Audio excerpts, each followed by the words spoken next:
Reaction में आपका स्वागत है। जंग यमामा कौन सी जंग थी, इसका मुसलमानों पे क्या फ़र्क पड़ा और इसमें कौन कौन से झूठे नबी साबित हुए थे, मुसल्लम मजाक या और कोई, आपको इस वीडियो में पूरा बताएंगे। इस वीडियो को आगे तक देखें, हमारे चैनल को लाइक और सब्सक्राइब करना बिल्कुल हरगिज़ ना भूलें। जंग यमामा इस्लाम की तारीख की सबसे बड़ी और सबसे इम्पोर्टेंट जंगों में से एक है। इवन कुरान, जो दुनिया की सबसे ज़्यादा पढ़ी जाने वाली किताब है, जो आज एक कंप्लीट किताब बुक की शक्ल में मौजूद है, उसका क्रेडिट भी इसी जंग यमामा को जाता है। खिलाफत अबू बकर रज़ियल्लाहु तआला अन्हु को मिलने के बाद अरब के बहुत सारे कबीलों ने बगावत का ऐलान कर दिया। कुछ ने ज़कात देने से इनकार कर दिया और कुछ ने तो नबूवत का झूठा दावा कर दिया। जिनमें सबसे ताकतवर बागी और झूठा नबी मुसैलमा कज़्ज़ाब था। तो अबू बकर रज़ियल्लाहु तआला अन्हु ने अरब के सारे बागियों से लड़ने के लिए मुसलमानों की फौज को 11 हिस्सों में डिवाइड की, जिसके बाद खालिद बिन वलीद रज़ियल्लाहु तआला अन्हु इन बागियों को क्रश करते गए और आखिर सारों को खत्म करके यमामा मुसैलमा कज़्ज़ाब की फौज के पास पहुंचे। मुसलमानों की बाकी सारी फौजें अरब के सारे बगावतों को खत्म करके अब सिर्फ इसी यमामा की जंग की तरफ देख रहे थे, क्योंकि इसी जंग ने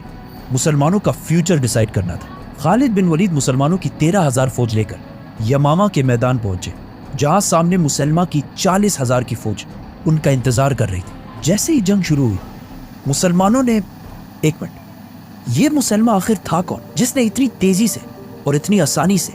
अरब की सबसे बड़ी फौज 40,000 की फौज जमा कर ली थी। मुसलमा का ताल्लुक नजद मतलब ईस्टर्न सऊदी अरेबिया के सबसे रिच खानदान से था और बचपन से ही उसने अपनी सारी एजुकेशन रोमन एम्पायर के शहर डमस्कस दमश्क के सबसे बड़े स्कॉलर्स के साथ हासिल की। जिसके बाद वो वापस अपने कबीले बनु हनीफा आया, जो उस वक्त अरब के सबसे स्ट्रॉन्ग कबीलों में से था। और इवन आज भी ये कबीला अरब का सबसे स्ट्रॉन्ग कबीला है, क्योंकि सारे सऊदी बादशाह अब्दुल अजीज से लेकर मोहम्मद बिन सलमान तक सबका ताल्लुक इसी बनु हनीफा कबीले से है। जब मुसलमान शाम से वापस अपने कबीले आया तो बहुत जल्दी इसके कबीले वालों ने इसे अपने सरदारों में से एक बना दी, क्योंकि ये ऐसे था कि आज कोई हार्वर्ड या ऑक्सफोर्ड से तालीम हासिल करके वापस अपने छोटे से गाँव आए। मुसलमान अपने इल्म और टैलेंट्स की वजह से अपने कबीले में बहुत मशहूर हो गया। लेकिन जब मुसलमान नजद में अपने कबीले को लीड कर रहा था, उसी वक्त हिजाज में आप सल्लल्लाहु अलैहि वसल्लम मदीना में एक नई रियासत कायम कर चुके थे और ऑलमोस्ट हर साल उनकी मक्का वालों के साथ जंग होती रहती थी, बदर, ओहद, खंदक। लेकिन आखिर सुलह हुदैबिया के बाद मदीना की रियासत आहिस्ता आहिस्ता बहुत स्ट्रॉन्ग होने लगी और कुछ ही साल बाद मुसलमानों ने मक्का को भी फतह कर लिया, जिसके बाद आहिस्ता आहिस्ता पूरे अरब को समझ आने लगी कि मोहम्मद सल्लल्लाहु अलैहि वसल्लम ही अल्लाह के रसूल है और अरब कबीले हर तरफ से इस्लाम कबूल करने के लिए मदीना आने लगे। ये सब देखकर बनु हनीफा कबीले के लोगों ने भी अपने सरदारों से डिमांड की कि वो भी जाकर मदीना में आप सल्लल्लाहु अलैहि वसल्लम से मिले। जिसके बाद मुसलमा अपने 2 सरदारों के साथ मदीना की तरफ रवाना हुआ। मदीना पहुंचकर वो रसूलुल्लाह सल्लल्लाहु अलैहि वसल्लम के सामने हाजिर हुए और मुसलमा ने आप सल्लल्लाहु अलैहि वसल्लम से कहा कि हम सिर्फ और सिर्फ एक शर्त पर इस्लाम कबूल करेंगे कि आप अपने बाद हमें, मतलब मुझे, अपना जाननशीन खलीफा बनाएंगे। तो आप सल्लल्लाहु अलैहि वसल्लम ने वहाँ पड़ी एक खजूर की टहनी उठाई और मुसलमा से कहा कि अगर तुम मुझसे ये इतनी छोटी चीज़ भी मांगोगे, मैं तुम्हें नहीं दूंगा। मतलब तुम्हें खलीफा बनाने का कोई सवाल ही पैदा नहीं होता। ये लोग मदीना से मायूस होकर वहाँ से रवाना हुए और वापस अपने कबीले पहुँचकर उन्होंने सारों को जमा किया और उन्हें कहा कि अल्लाह के नबी मोहम्मद सल्लल्लाहु अलैहि वसल्लम ने अपने साथ मुसलमा को भी अल्लाह का रसूल बना दिया है। कुछ लोग ये सुनकर बहुत खुश हुए, लेकिन कुछ लोग फिर भी कंफ्यूजन में थे। जब मदीना में मुसलमानों को इस बात का पता चला, उन्होंने इसी बनु हनीफा में से एक बंदे को इनकी तरफ रवाना किया ताकि वो जाकर इन्हें हकीकत बता सके। जैसे ही वो शख्स अपने कबीले के दरमियान पहुंचा, उसने कहा कि मुझे अल्लाह के रसूल मोहम्मद सल्लल्लाहु अलैहि वसल्लम ने भेजा है। जिसके बाद सारे लोग इसके गिर्द जमा हो गए और इसकी बात गौर से सुनने लगे। उसने कहा कि मुझे मदीना से इसलिए भेजा गया ताकि मैं तुम सबको ये बता सकूं कि ये जो मुसलमा है और ये जो कुछ भी कह रहा है बिल्कुल सच कह रहा है और यही मुसलमा अल्लाह के रसूल है। जिस पर इस कबीले के लोगों को ये बात कंफर्म हो गई और वो सारे मुसलमा को अपना पैगंबर मानने लगे। इससे पहले कि लोगों को इनकी हकीकत का पता चले, मुसलमा ने इस्लाम की बहुत इंपॉर्टेंट चीजों को खत्म कर दिया। मतलब शराब को हलाल कर दिया और फहाशी को बिल्कुल जायज कर दिया और फजर और इशा की नमाज खत्म करके नमाजें 5 के बजाय 3 कर दी और रमजान के महीने के रोजे भी खत्म कर दिए और गवाहों के बगैर निकाह को जायज कर दिया। And not only that, Quran की आयत को चेंज करके एक नई किताब बनाना शुरू की। लोगों ने जब मुसलमा के इस आसान रिलीजन को देखा और फिर इस्लाम के सख्त रूल्स देखे, तो वो इस्लाम को बिल्कुल छोड़कर मुसलमा की तरफ आने लगे और आहिस्ता आहिस्ता मुसलमा का रिलीजन हर तरफ फैलने लगा। اب یہاں کوشچن یہ ہے کہ رسول صلی اللہ علیہ وسلم نے تو بہت مشکل سے اسلام کو پھیلایا تھا، تو مسلمہ کیسے اتنے آسانی سے گرو کر رہا تھا؟ اصل میں جب آپ صلی اللہ علیہ وسلم مکہ میں تھے تو مکہ کے سرداروں نے آپ صلی اللہ علیہ وسلم کو یہ آپشن دیا تھا کہ اگر آپ ہمارے خداؤں کو خدا مانیں تو ہم بھی آپ کے خدا کو مان لیں گے اور آپ کو اپنا لیڈر بادشاہ بنا دیں گے، جس پر آپ صلی اللہ علیہ وسلم نے فرمایا تھا کہ اگر میرے ایک ہاتھ پر سورج اور دوسرے ہاتھ پر چاند بھی رکھ دو تب بھی میں تمہارے خداؤں کو ایکسیپٹ نہیں کروں گا۔ جس کے بعد مکہ والوں نے مسلمانوں پر بہت سخت ظلم شروع کیے، لیکن مسلمہ اس کے بالکل اپوزٹ کیا اور عرب کے ہر قبیلے کے خداؤں کو ایکسیپٹ کرنے لگا اور عرب کے سارے الٹے پھلٹے رواجوں کو بھی ایکسیپٹ کرنے لگا، جس کی وجہ سے یہ قبیلے بھی مسلمہ کو بہت آسانی سے قبول کرنے لگے اور اس طرح مسلمہ بغیر کسی سٹرگل کے آگے بڑھنے لگا۔ اور پھر آخر ایک دن مسلمہ نے آپ صلی اللہ علیہ وسلم کی طرف ایک خط بھیجا جس میں اس نے کہا، مسلمہ اللہ کے رسول کی طرف سے، محمد اللہ کے رسول کی طرف، اب ہم اس کام میں ایک دوسرے کے ساتھ شریک ہیں، آدھی دنیا آپ کی اور آدھی دنیا میری۔ جس کے بعد آپ صلی اللہ علیہ وسلم نے انہیں جواب دیا کہ محمد اللہ کے رسول کی طرف سے، مسلمہ کذاب کی طرف، مطلب مسلمہ بہت بڑے جھوٹے کی طرف۔ مسلمہ نے اپنے لیٹر میں کہا کہ آدھی دنیا آپ کی اور آدھی دنیا میری، جس پر آپ صلی اللہ علیہ وسلم نے انہیں جواب دیا کہ دنیا نہ میری ہے نہ تمہاری ہے، بلکہ ساری دنیا صرف اللہ کی ہے اور وہ جسے چاہے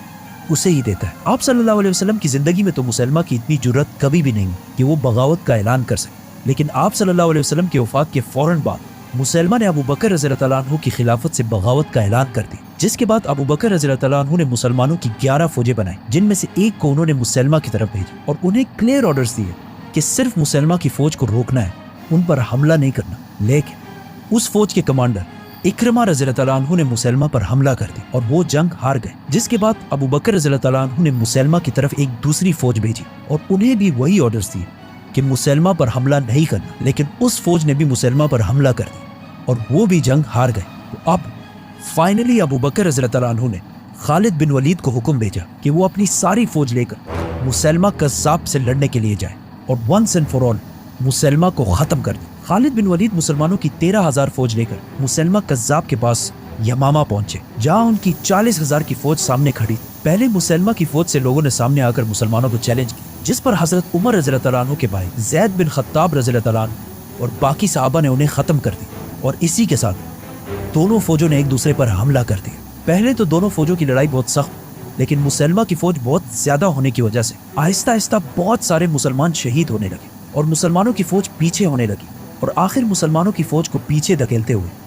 مسلمہ کی فوج اتنے آگے آ گئی کہ وہ مسلمانوں کے کیمپس تک پہنچ گئے، جہاں مسلمانوں کی عورتیں، ایون خالد بن ولید کی بیوی بھی انہی کیمپس میں تھی۔ ایسا لگ رہا تھا کہ کلیئرلی مسلمان اب جنگ چھوڑ کر بھاگ جائیں گے اور مسلمہ یہ جنگ جیت جائے گا۔ خالد بن ولید رضی اللہ تعالیٰ عنہ کو اس بات کا پتا تھا کہ اگر آج یہ جنگ مسلمان ہار گئے تو مسلمہ کی یہ فوج سیدھا مدینہ پر حملہ کرے گی۔ اب جب اور کوئی بھی آپشن نہیں تھا، خالد بن ولید، زید بن خطاب اور کچھ اور صحابہ مسلمانوں کی فوج کو چھوڑ کر دشمنوں کی طرف بڑھنے لگے اور آہستہ آہستہ بہت سارے دشمنوں کو کرش کرنے لگے۔ مسلمانوں کی فوج نے جب اپنے لیڈر خالد بن ولید اور کچھ باقی صحابہ کی بہادری دیکھی تو ان کا حوصلہ بھی بڑھنے لگا اور وہ آہستہ آہستہ جنگ میں واپس آنے لگے اور کچھ ہی دیر میں مسلمانوں کی ساری فوج نے مسلمہ کی فوج پر اتنا سخت حملہ کیا کہ وہ جنگ چھوڑ کر پیچھے بھاگنے لگے اور بھاگ بھاگ کر آخر ایک باغ پہنچے جو چاروں طرف سے دیواروں میں کورڈ تھا۔ وہاں مسلمہ اور اس کی ساری فوج نے دروازے بند کر کے اپنے آپ کو سیکیور کر لیا۔ اس جنگ کو، جنگ یمامہ کو، لوگ ہمیشہ جنگ حنین کے ساتھ کمپیئر کرتے ہیں کہ جب مسلمانوں کی فوج جنگ حنین میں جنگ سے آہستہ آہستہ پیچھے ہٹ رہی تھی تو رسول اللہ صلی اللہ علیہ وسلم مسلمانوں کو چھوڑ کر اکیلے دشمنوں کی طرف بڑھے تھے اور اس دن لیڈرشپ کی عظیم مثال قائم کی۔ مسلمہ کی فوج جب اب قلعے کے اندر سیکیور تھی تو بہت کوشش کے بعد بھی مسلمان اندر نہیں گھس سکتے تھے، تو آخر ایک صحابی برا بن مالک نے یہ آفر دی کہ مجھے کسی طرح مسلمان دیوار کی اس طرف پھینک دے تو میں جا کر مسلمانوں کے لیے دروازہ کھول دوں گا۔ لیکن خالد بن ولید اور باقی سارے مسلمانوں نے یہ کرنے سے بالکل انکار کر دیا کیونکہ یہ بالکل خودکشی تھی، لیکن برا بن مالک کے بہت زیادہ اصرار کرنے پر مسلمانوں نے کسی طرح انہیں دیوار کی دوسری سائڈ پر پہنچا دیا اور انہوں نے بہت بہادری سے آخر دروازہ کھول دیا، جس کے بعد مسلمان اندر داخل ہوئے اور بہت تیزی سے مسلمہ کی فوج کو کرش کرنے لگے۔ یہ سب دیکھ کر مسلمہ بھی جنگ سے بھاگنے لگا، لیکن مسلمانوں کی فوج میں ایک صحابی ایسے تھا جو اس جنگ میں صرف اس لیے آیا تھا کہ وہ کسی طرح مسلمہ کو مار سکے، حضرت وحشی رضی اللہ تعالیٰ عنہ۔ क्योंकि इससे बहुत साल पहले जंग ओहद में हजरत अबू सुफियान रज़ी अल्लाह अन्हु की बीवी हिंदा के कहने पर वाशी ने आप सल्लल्लाहु अलैहि वसल्लम के चचा हजरत हमजा को शहीद कर दिया था। लेकिन इस इतने सख्त दुख के बाद भी आप सल्लल्लाहु अलैहि वसल्लम ने मक्का फतह करने के बाद वाशी को माफ कर दिया, लेकिन उन्हें ये कहा कि कभी मेरे सामने मत आना। तो अब वाशी अपने ऊपर से इस दाग को खत्म करने के लिए इस्लाम के सबसे बड़े दुश्मन मुसलमा को खत्म करना चाहता। तो जब मुसलमानों की बाकी फौज जंग में बिजी थी, वाशी सबको छोड़कर सिर्फ और सिर्फ मुसलमा के पीछे जा रहा था। तो जब उन्होंने देखा कि मुसलमा जंग छोड़कर भाग रहा है, तो उन्होंने अपना वही मशहूर नेजा उठाया और दूर से उसे मुसलमा पर फेंक दिया, और इस तरह मुसलमा मर गए। और इस तरह नजद का ये सारा इलाका दोबारा फतह हो गया। मुसलमानों की बाकी फौजों ने भी सारी बगावतों को क्रश कर दिया। मदीना में खलीफा अबू बकर रज़ियल्लाहु अन्हु एक बार फिर पूरे अरब के खलीफा बन गए, और पूरे अरब को समझ आ गई कि आप सल्लल्लाहु अलैहि वसल्लम के बाद इस्लाम खत्म नहीं हुआ। जब मुसलमानों की इस अजीम फतह की खबर मदीना पहुंची तो वहाँ के लोग बहुत खुश हुए। लेकिन जब हजरत उमर रज़ियल्लाहु अन्हु ने देखा कि इस जंग में 700 सहाबी ऐसे शहीद हुए जो हाफिज कुरान थे, तो उन्होंने सोचा कि अगर आहिस्ता आहिस्ता ऐसे ही हाफिज कुरान शहीद होते गए कि एक दिन कहीं ऐसा ना हो कि मुसलमान कुरान के सीक्वेंस के बारे में भी इख्तिलाफ में पड़ जाए और बहुत सारे फिरकों में डिवाइड हो जाए, क्योंकि उस वक्त कुरान छोटे छोटे हिस्सों में कहीं कहीं पर लिखा हुआ था और ऐसे कंप्लीट जिस तरह आज हम पढ़ते हैं इस तरह मौजूद नहीं था। तो उन्होंने जाकर अबू बकर रज़ियल्लाहु अन्हु को कन्विंस किया कि हमें कुरान को सही सीक्वेंस के साथ लिखना चाहिए ताकि मुसलमान कुरान की वजह से फिरकों में ना बढ़ सके। और इस तरह अबू बकर रज़ियल्लाहु अन्हु ने कुरान को सही सीक्वेंस के साथ एक किताब की शक्ल में लिखने का हुक्म दिया।